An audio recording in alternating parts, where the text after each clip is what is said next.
Christopher's going to start it off. You know where it is? Is he out there? I'm going to start.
Good morning. Oh, this is wonderful. My name is Reverend Christopher Rowe. I serve as the senior minister here at Fountain Street Church, a church I love, and many of you do as well. And it is so good to be with you this morning on the first Sunday in our chapel for the Summer Speaker Series. This is a wonderful series that is put together entirely by volunteers. It's called the Religious Services Committee, and I do want to, at least on this first Sunday, give a nod to all three of them that carry this. That would be Heather Palmer, who just walked in. That would be Dick Wood, who's probably behind the scenes managing tech and his other thing, and of course, Carol Koistra. So we are incredibly grateful for the work they put into this. For the next 11 weeks, we will be the beneficiaries of getting to hear from different voices within our own community, starting with Paul Arnold this week. So it is so wonderful to be with all of you and with Paul and with Joe DeWinkle as we have this special first Sunday in the series. As we get ourselves ready for this time of worship with one another, we have an invitation that is actually printed in your program that Paul is going to lead us through. This is a responsive reading called Pessimist or Optimist, and I'm going to read the stuff that's in regular font, and you'll read the ones that's in the bold font. So do you all have that from your program book? Pessimist or Optimist by William Arthur Ward.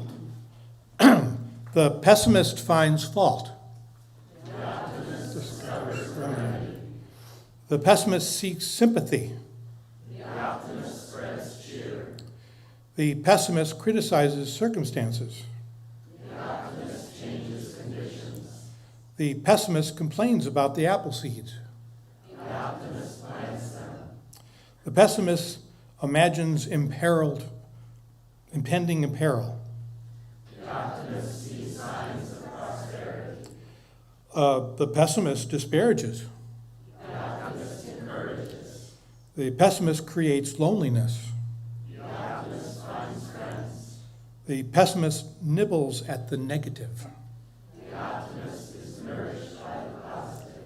The pessimist builds barriers. The optimist removes roadblocks. The pessimist invents trouble. The optimist enriches the environment.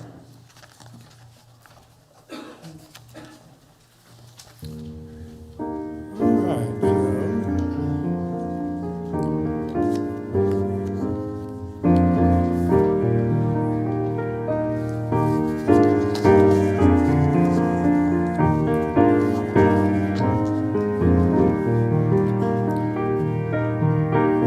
Song hymn, page 159.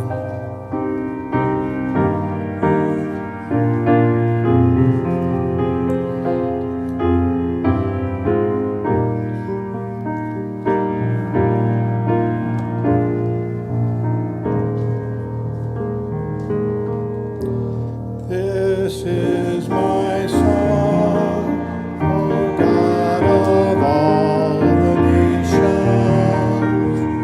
A song of peace for land.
Natalie is going to do the first reading.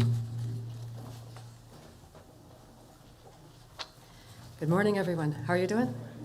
Good. This harkens back to some childhood for me. We did a bunch of poems from this in 5th grade, so this is a good thing. Where the Sidewalk Ends by Shel, Silverstein. There is a place where the sidewalk ends before the street begins, and there the grass grows soft and white, and there the sun burns crimson bright, and there the moonbird rests from his flight to cool in the peppermint wind. Let us leave this place where the smoke blows black and the dark streets wind and bend. Past the pits where the asphalt flowers grow, we shall walk with a walk that is measured and slow, and watch where the chalk-white arrows go to the place where the sidewalk ends. Yes, we'll walk with a walk that is measured and slow, and we'll go where the chalk-white arrows go. For the children, they mark, and the children, they know the place where the sidewalk ends.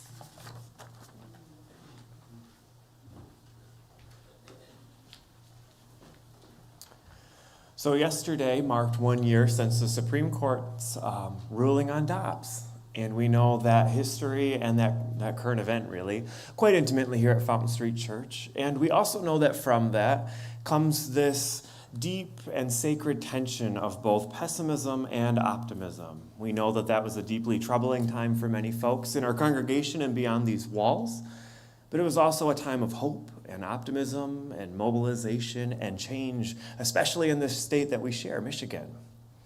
And so for our meditation this morning, we're going to hold that tension of optimism and pessimism that Paul picked out for our invitation to worship. And we're going to think about those places in our world where that tension lives within us and in our culture. News of unrest in Russia and Ukraine, news of troubling weather patterns that continue to choke out the essential rains for our crops and our harvests, news of legislation around our country that feels like it cuts out the most vulnerable among us. Deeply pessimistic news, but also invitations to think of the optimism, of the hope, and of the faith that can coexist with that. So this morning, we are going to be invited in a space of silence and prayer to think of the places in which both realities exist. Perhaps it's in our personal lives. Perhaps it is in our families or our neighbors or our cities. Or perhaps it's the events going on in our state or our nation or our world. Will you enjoy a moment of silence with me as we hold these tensions?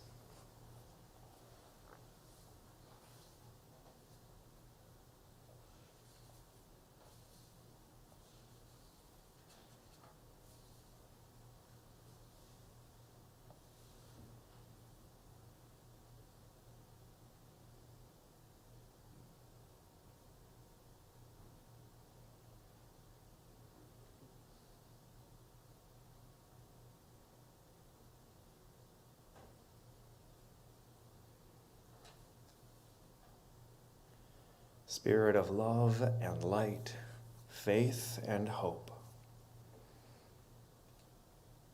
instill within us a vigor and a rigor and a resolve to choose optimism, to choose faith, and to choose hope in what could be. Lend your resilience to us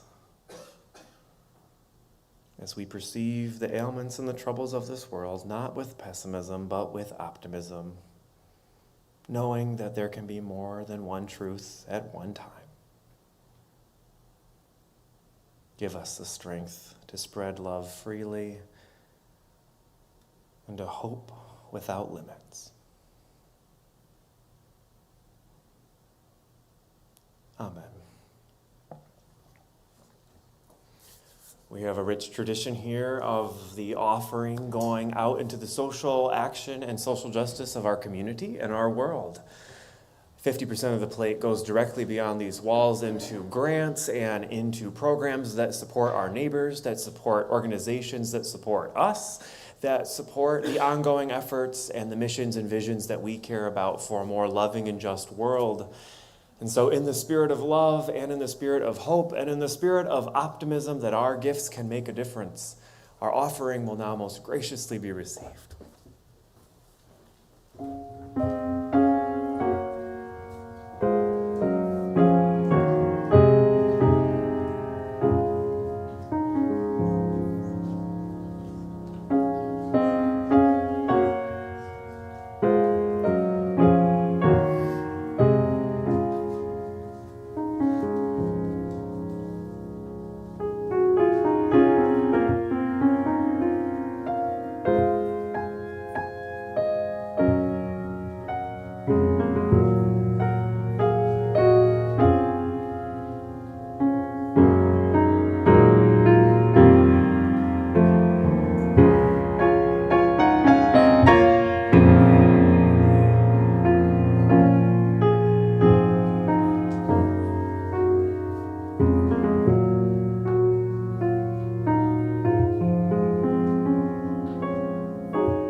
Good morning.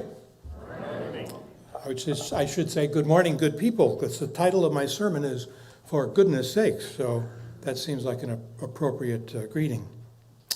I'd like to introduce myself the way I introduced myself to people back in junior high school. My name is Paul Stanley Steiner, S. Arnold Aronovitz Block. Now, you might think that's a bit long, and the components, each of those components tells a story about where I come from. At 11 years old, my world turned turtle. Paul Stanley Arnold was living in Tampa, Florida, with my father takes me aside and says, Paul, your mother is not your mother. She's your stepmother, and this growing household of brothers and sisters are only half siblings.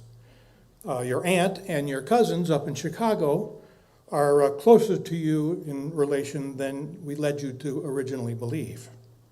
How would you like to go for a trip? My one true authority figure, my father, had lied to me. But always interested in a new adventure, I flew up by myself to Chicago to meet my new real family.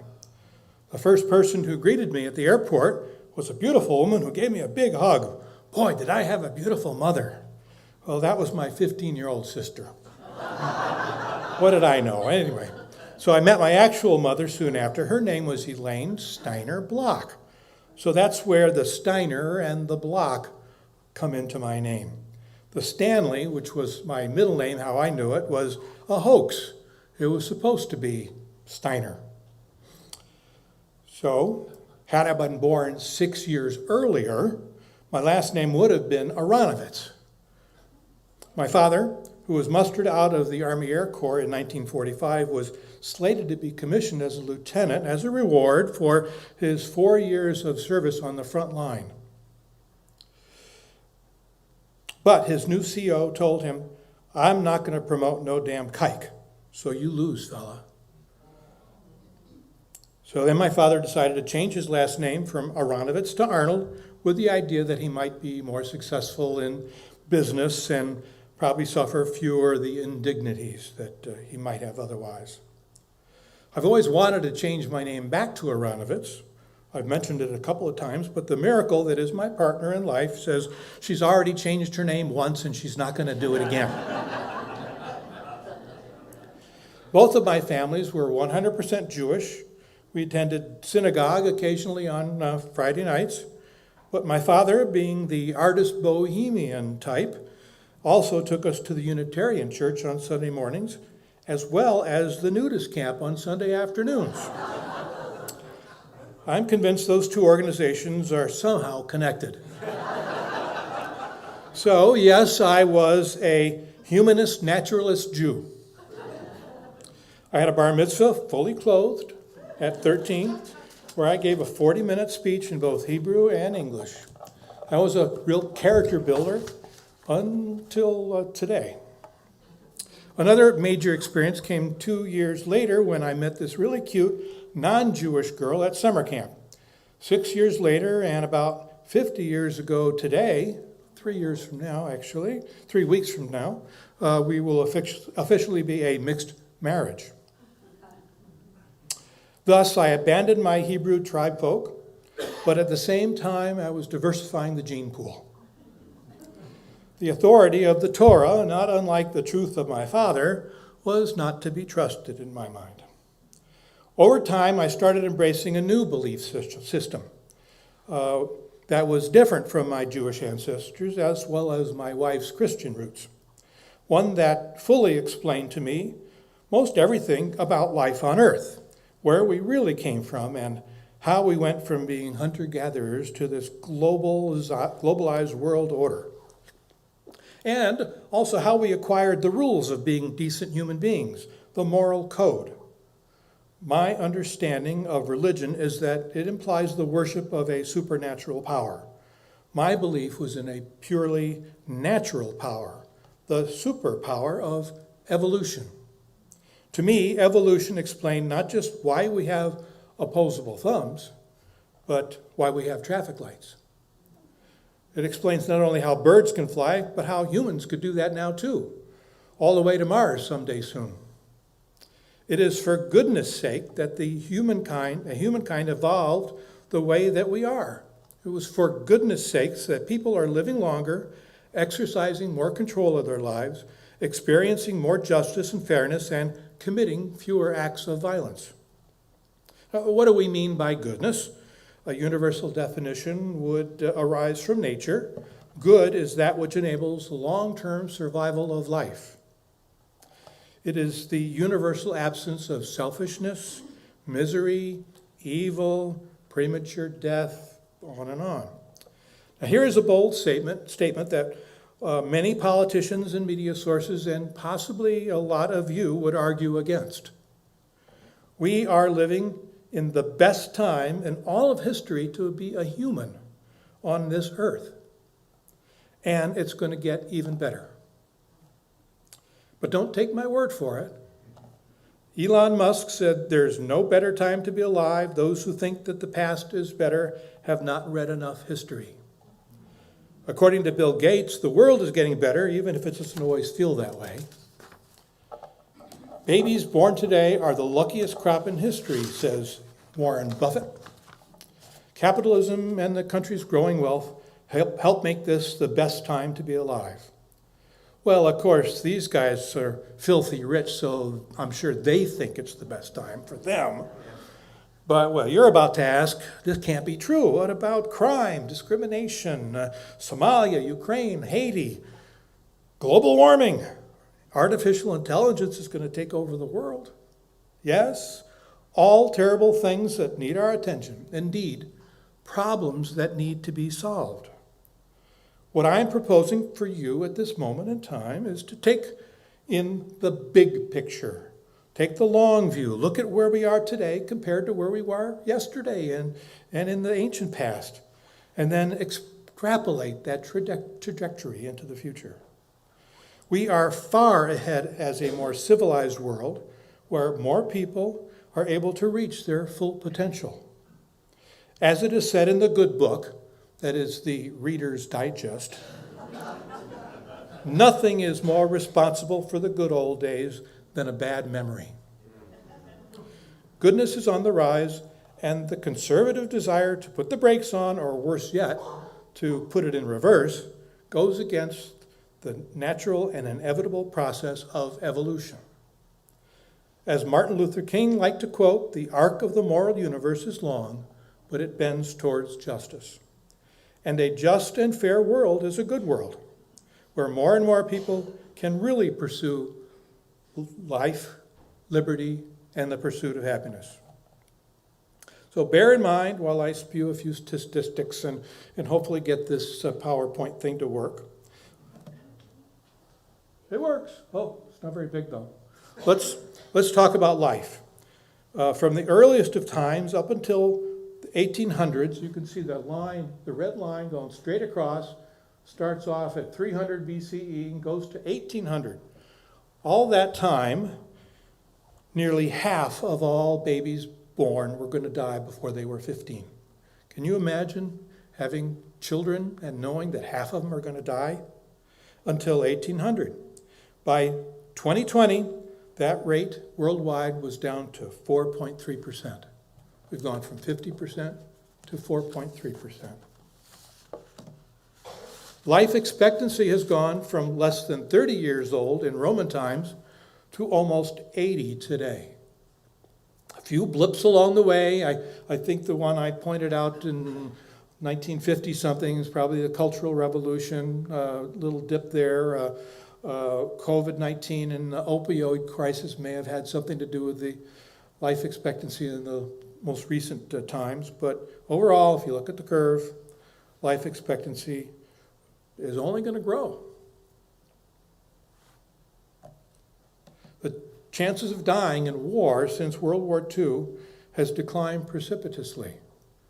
Yes, the Ukraine crisis is at the end there, probably has a little bit of a blip up, but it's still looks at the trajectory there.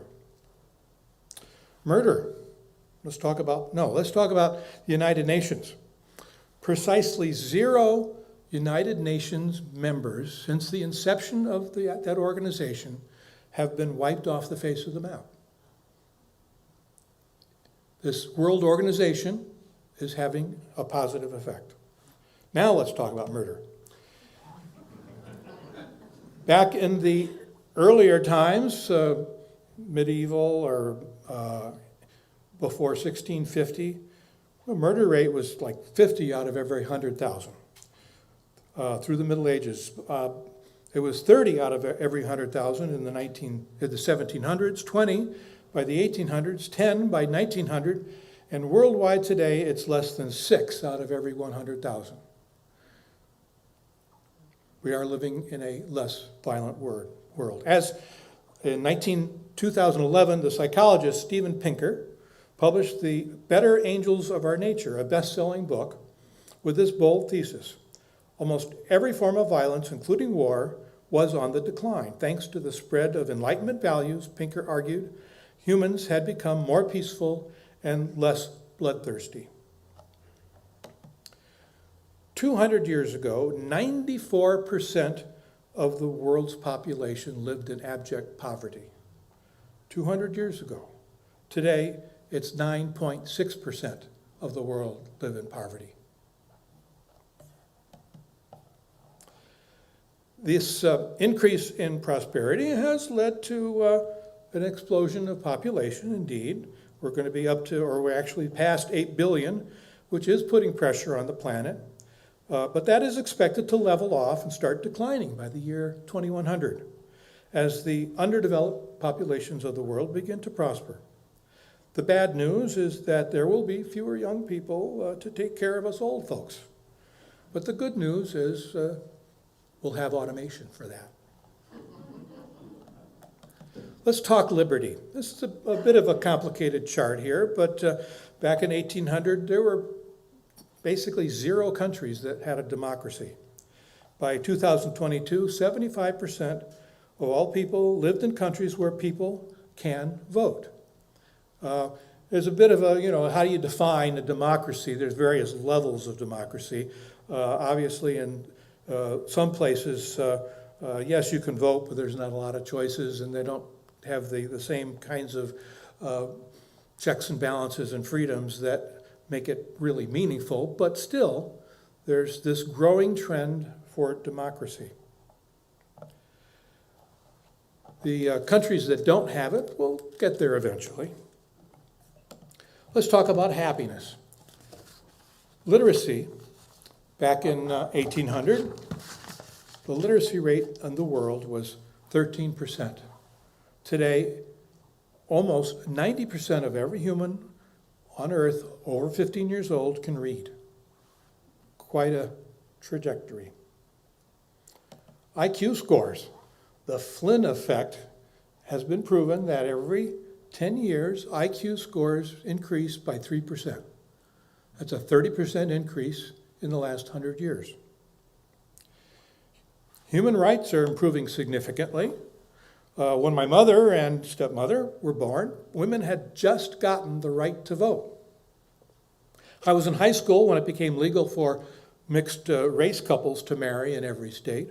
And just 8 years ago, gay couples were allowed to marry. In the good old days, slavery was common, lynchings, torture, the burning of witches. Capital punishment was common for even the pettiest of crimes. In 1800 England, you could be hung from a tree because you illegally cut down a tree, presumably a different tree. So in spite of all these huge gains in health and safety and human rights and freedoms and opportunities, why is it that we feel things are worse than ever?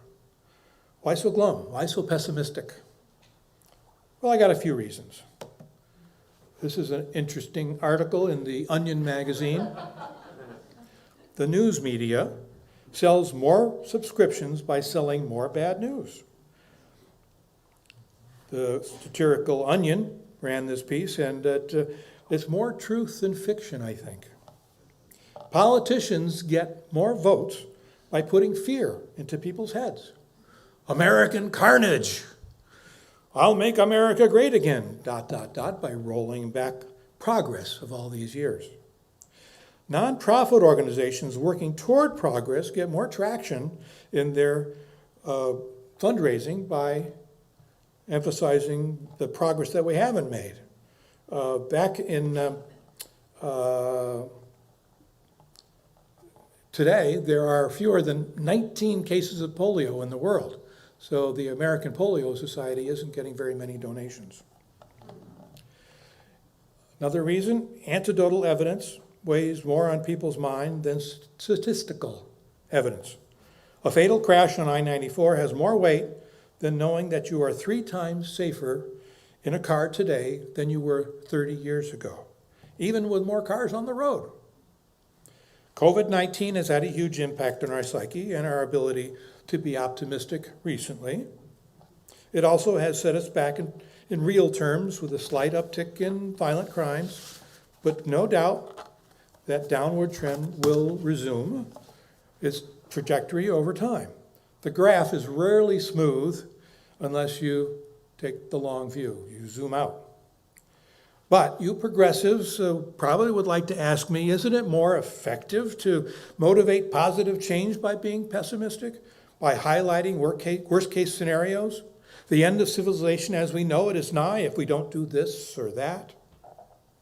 I do not believe we should promote the idea that decline is inevitable. Instead, we should emphasize the opposite.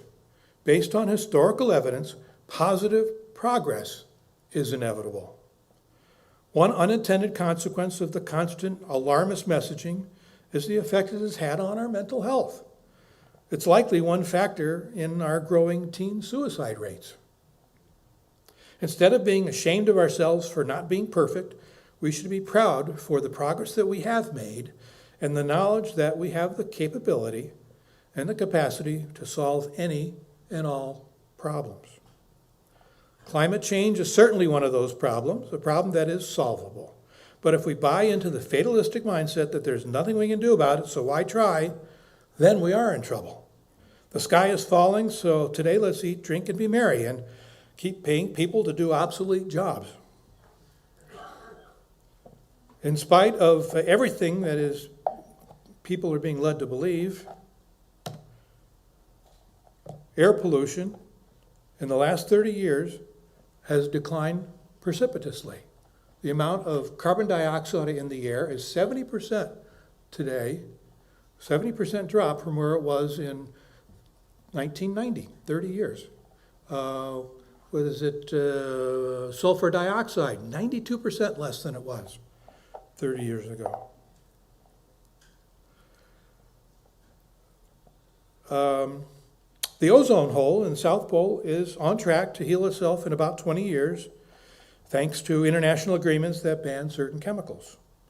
General Motors has pledged to only build electric cars by the year 2035. So we are continually evolving to be more sustainable. We're making progress, for goodness sakes.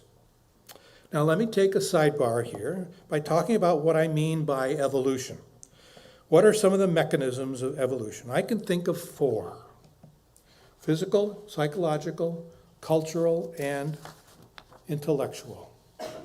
In the physical and biological realm, here are a few examples of recent adaptations. I think in high school, most of us learned that Northern Europeans developed a tolerance for lactose in adults with less sun. Another source of vitamin D was very helpful for survival. When Marty and I visited Ecuador a couple of years ago, we noticed that the indigenous folks there were much shorter, but they had huge chests, an adaptation to living with thinner air. 1/3 of all babies in the U.S. are born cesarean. Here's one. I had to get this in here. Here's my new grandson. So the cesarean phenomena allowed for bigger brains. Here is one that's going to be much smarter because of it. Then there is the psychological evolution, the instincts and traits that help us to survive. We developed and refined these over time. Some of these are curiosity, anger, grief, care, pleasure, lust, play. A baby does not have to be taught to be afraid of certain snakes. It's built in. There is evidence that some of these traits are increasing and some are declining over time. The caring trait of altruism and empathy are strongest with people within the same tribe. And thanks to our larger and larger tribe, think Facebook, the us versus them paradigm, polarity is blurring. Cultural evolution is the third evolution that I'd like to talk about. To me, it's a major driver for more goodness in the world. Tribes that cooperated internally to build better defenses and infrastructure, as well as those that built alliances with their neighboring tribes, were more sustainable than those tribes that didn't. The invention of religion and civil law helped bind people together and give them a sense of security and belonging. We employed chieftains and kings and emperors and popes to protect us until they didn't. And then we tried something better. We evolved through feudalism, colonialism, fascism, and communism. Even today, we are evolving, somewhat haltingly, away from totalitarianism. 85 years ago, when Hitler invaded Poland, the world stood by. When Putin invaded Ukraine, the world stepped up. Currently, much of the world is fine-tuning a socio-political construct that blends pure capitalism with some serious guardrails. Social programs, safety regulations, laws that prevent people and institutions from cheating others from their opportunity to thrive, they're increasing. It's a work in progress. Sometimes it's 5 steps forward and 4 steps back, but progress nonetheless. I propose that a fourth rail of human evolution is intellectual. This includes technology, the drive for innovation, and our ever-growing knowledge base. A scientist will come up with a theory and then do everything he could, and everybody else will do everything they can to prove him wrong. We experiment and we make mistakes. But we learn from those mistakes and we try something new. We stopped filling our cars with and painting our houses with lead. We stopped using DDT to kill mosquitoes. Every day we learn about new breakthroughs in medicine and more sustainable agriculture. I just watched the news the other day, and lab-grown meat is going to be the new thing, I guess. Every day we use our larger brains and opposable thumbs, sometimes now robotic thumbs, to make the world better and for more and more people. I don't quite, but I would love to believe that evolution's natural selection process would prevent those people who don't support the common good not to live to reproduce. People with unlocked guns in a house with children, or those who refuse to get vaccines, who start wars, generally act in a reckless and antisocial manner, are more likely to die earlier and thus likely to reproduce. They would get the Darwin Award. Unfortunately, I don't think there's enough evidence to support this is actually going to happen.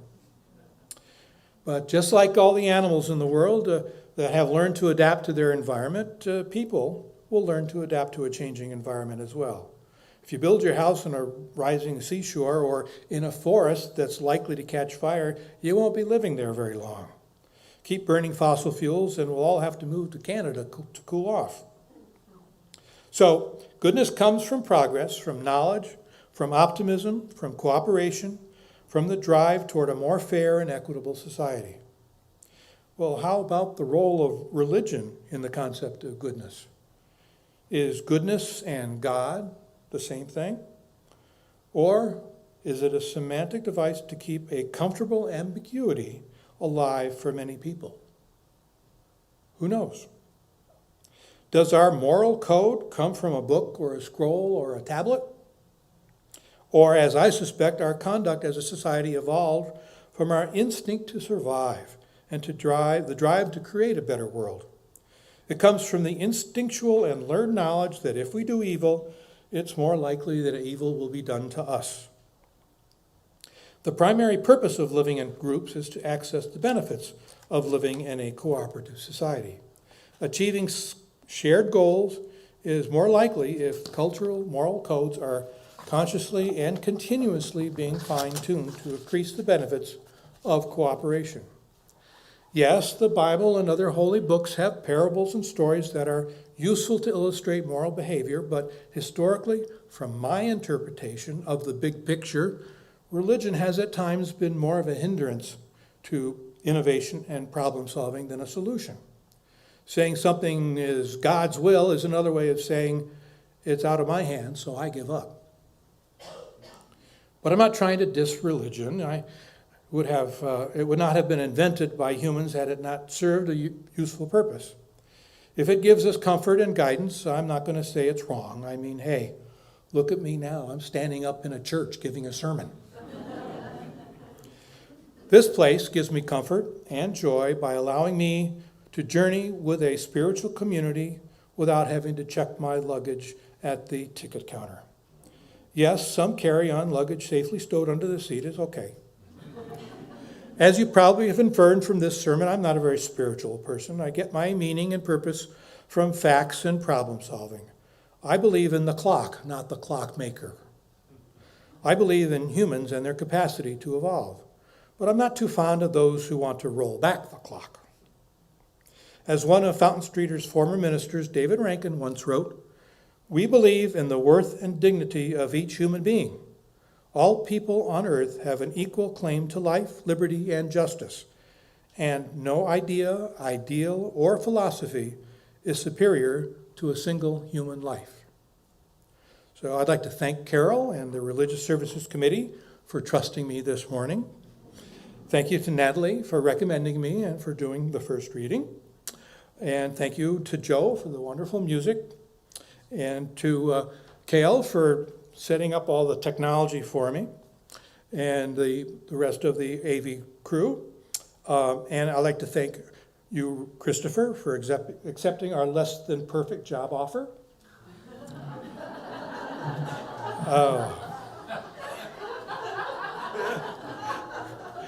You and this church are a match made in heaven. If I believed in heaven, which, Heaven on earth. And thank you to all of you for being my traveling companions on this evolutionary journey. And thank you to my father, Saul Aronovitz, who taught me love, to question authority, and to understand the difference between what you want to believe and the actual facts of the matter. And so, for goodness sakes, I'm done talking.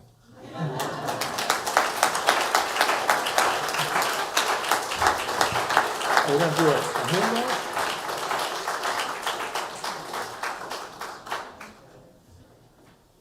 We're going to do a hymn from my Jewish tradition.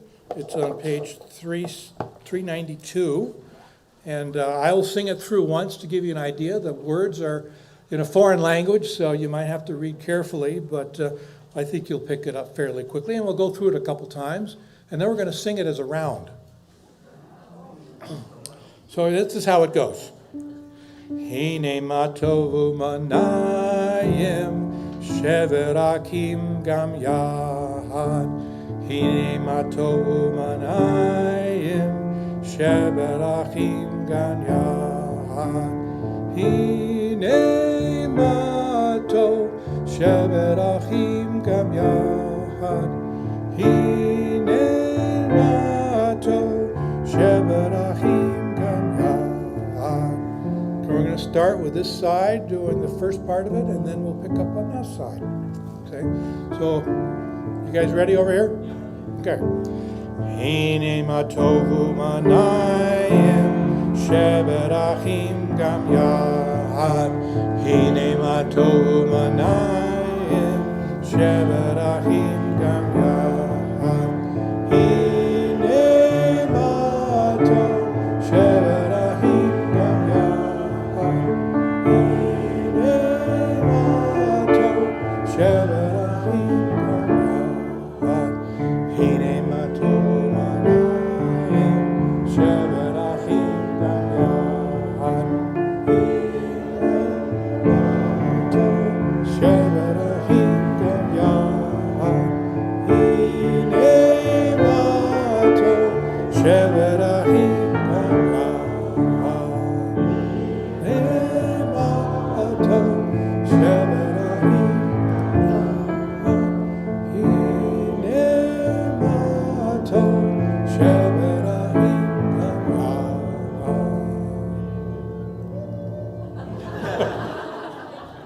Haven't quite got that worked out yet. But anyway, so what's next? Announcements and blessings.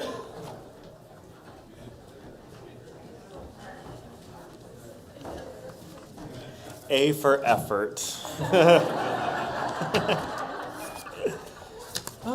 So before we depart, we do have all kinds of announcements, many of which were supplied by Paul himself. So we will start with the Art Prize announcement. Art Prize is indeed coming back. It's under new leadership at the city level, but we are still going to be a venue this year, and so that will be happening in September. And so we will, of course, need volunteer docents, volunteers to welcome people. It's always a special time because many people love coming into this venue and they love seeing the church, and it's a special time just to make this place more hospitable and welcome to the community. So look for more information from Paul, in fact.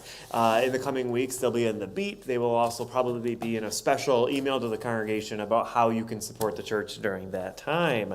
Speaking of the fall, stewardship season, it always ramps up in the fall, and so probably in about August, you'll start hearing some murmurings and some communications from our stewardship team about what that's going to look like this year. It's going to be an exciting year, a different year. I'm looking forward to it. It'll morph its way into a preaching series in the fall, which I've never done before, and so stay tuned for more information August onward about this coming stewardship season. Additionally, coming from Paul and Marty, is a young adult gathering for those 18 to 35 that will take place at their house. I believe that's August 9th. And so if you are interested in that, or you know some young adults, we've had a lot of them visiting in the last year or so. This will be a special way to group together. I believe Reverend Jody and I will also be supporting this effort. And so that will be August 9th. And so look for more information coming your way as it relates to that young adult gathering, which I am 1 year out of being a young adult now. It was so depressing. It's like, oh. The jobs decision, as I mentioned earlier, was a year ago yesterday, and so there's going to be a 15-minute service, if you will, in the tower room. You may have noticed that the Choice Fund members were setting up candles in there. We'll have a bit of a meditation. We'll have a few words spoken and some candles, and it'll just be a chance to gather. That's going to start at 11:30, and so that it may start earlier than that, depending on what time we get out of here, but stay for some time connect with Paul out there, and then at 11:30 in our beautiful memorial tower room, we will have a special gathering just for 15 minutes to kind of hold the tensions, to reaffirm that there is indeed goodness in the world, and that there is a movement that we are part of that bends towards love and justice. Finally, our thank yous. Thank you again to Joe on the piano. Thank you again to our tech team. Thank you to Carol Koistra and Heather Palmer and Dick Wood and the Religious Services Committee. And thank you, of course, to Paul Arnold. Thank you. What a treat. As you go forward from this place this week, friends, remember you will be bombarded by pessimism. It's inevitable. It swims in the universe we share. It's on the news, it's on the Facebook, it's around us in our family and our friend circles. It's inevitable. But there is also more goodness, more hope, more faith, and more love to be had in this world should we pursue it. So go forth with the courage to pursue love and justice and live with faith and hope abundantly. Have a wonderful week.